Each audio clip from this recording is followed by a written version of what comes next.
In this video, we will learn how to use the format string property in the Python programming language. You can support us by subscribing to the channel before moving on to the video.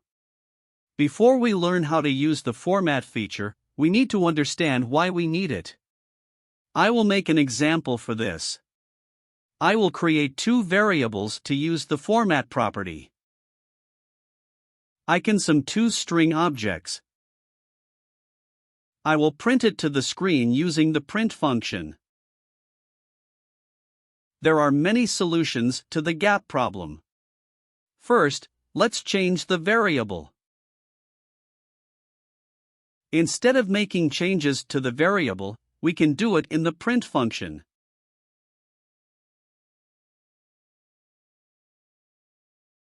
We can synchronize the first and second variable with a different variable.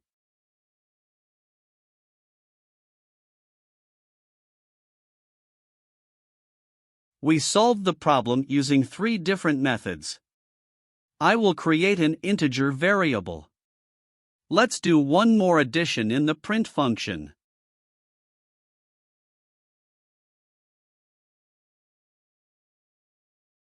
As you can see, the program did not run because string and integer data types cannot be collected. There are several solutions to this. In this video, we will solve this problem with the format feature. I will edit the first variable. We need the square brackets to use the format property. I'm editing the print function. I will pass the variable age to the format function. Age variable will be placed inside square brackets.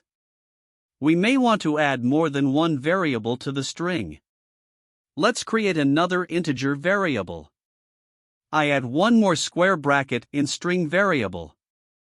I will send another integer variable to the format function.